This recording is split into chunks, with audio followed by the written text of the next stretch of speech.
À une époque, je voyais une coach professionnelle, hein, et puis un jour, elle m'a dit, lors d'une séance, si j'aurais, et je l'ai corrigé, j'ai dit si j'avais, puis là, elle s'est bloquée, elle a dit, écoutez, monsieur, je n'aime pas trop quand vous me corrigez parce que ça me déstabilise, ça me trouble, ça me bloque.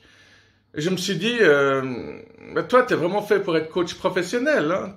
Heureusement qu'elle n'était pas coach de vie, hein. Est-ce que j'ai des addictions? Oui, je suis dépendant de ma sobriété. Mais les expériences scientifiques ont montré que les souris deviennent plus addictes au sucre qu'à la cocaïne.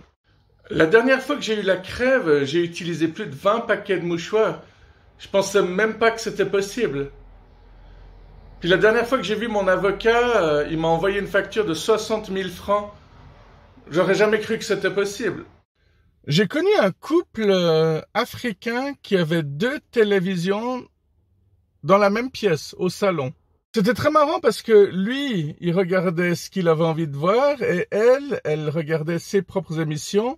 Et ils étaient côte à côte avec les 2 télés allumées en même temps. Moi je comprenais rien parce que déjà, je suis un hypersensible. Dès qu'il y a du brouhaha, je comprends pas grand-chose, hein. Je fais partie de ces gens qui ont jamais compris comment on pouvait parler en boîte parce que j'ai les sens un peu plus développés que d'autres personnes. Et ces autres personnes vont penser que j'ai les sens moins développés, ce qui est très difficile à comprendre pour eux, je le conçois.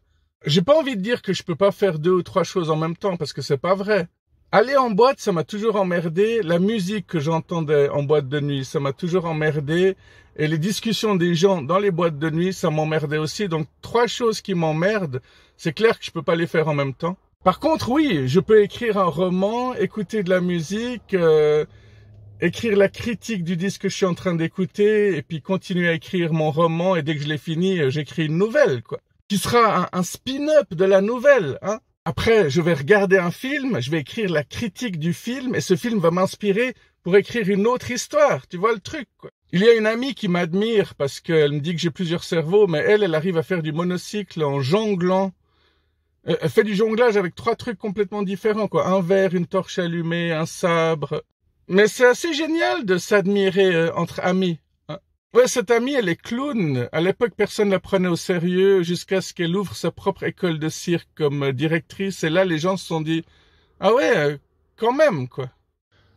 Un jour, je suis allé boire un café avec quelqu'un et cette personne m'a dit, qu'est-ce que tu fais dans la vie? Je lui ai répondu, bah, je fais des vidéos, j'écris des romans, j'écris des nouvelles, j'écris des critiques cinématographiques, des critiques littéraires, des critiques musicales. Il y a des musiciens en Californie, par exemple, qui m'envoient des instrumentaux et puis je chante dessus. Et la personne m'a dit, ouais, mais tu fais quoi concrètement comme travail sérieux? Là, j'ai réfléchi 2, 3 secondes, je lui ai dit, écoute, on va dehors, je te pète la gueule, je te botte le cul, comme ça, au moins, j'aurais fait un truc sérieux dans ma vie. Et très utile. C'est qui a éteint la lumière?